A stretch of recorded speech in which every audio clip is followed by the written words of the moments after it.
श्रीभास्कराष्टकम्। श्रीपद्मिनीशमरुणोज्ज्वलकान्तिमन्तं मौनीन्द्रवृन्दसुरवन्दितपादपद्मं नीरेजसम्भवमुकुन्दशिवस्वरूपं श्रीभास्करं भुवनबान्धवमाश्रयामि।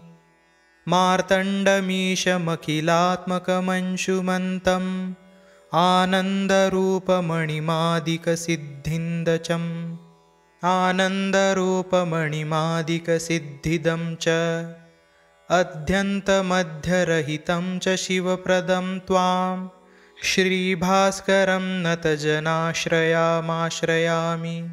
सप्ताश्वमभ्रमणीमाश्रितपारिजातं जाम्बूनदाभमतिनिर्मलदृष्टिदं च दिव्याम्बराभरणभूषितचारुमूर्तिं श्रीभास्करं ग्रहगणाधिपमाश्रयामि।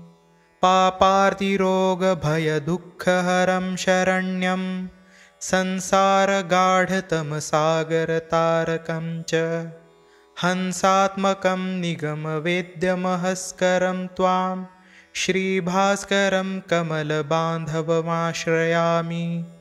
प्रत्यक्षदैवं चलात्मकमञ्च्युतं च भक्तप्रियं सकलसाक्षिणं प्रमेयं सर्वात्मकं सकललोकहरं प्रसन्नं श्रीभास्करं जगदधीश्वरमाश्रयामि।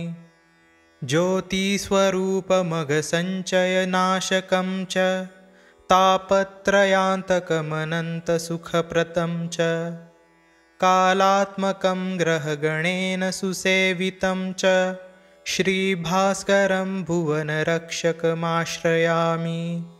सृष्टिस्थितिप्रलयकारणमीश्वरं च दृष्टिप्रदं परमतुष्टिदमाश्रितानाम् इष्टार्थदं सकलकष्टनिवारकं च श्रीभास्करं मृगपतीश्वरमाश्रयामि। आदित्यमार्तजनरक्षकमव्ययं च छायाधवं कनकरेतसमग्निगर्भं सूर्यं कृपालुमखिलाश्रयमादिदेवं लक्ष्मीनृसिंहकविपालकमाश्रयामि।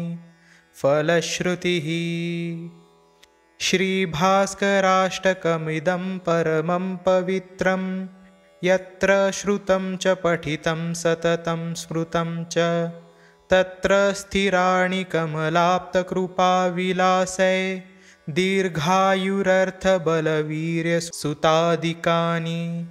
हरिः ॐ तत्सत् इति श्रीभास्कराष्टकं सम्पूर्णम्।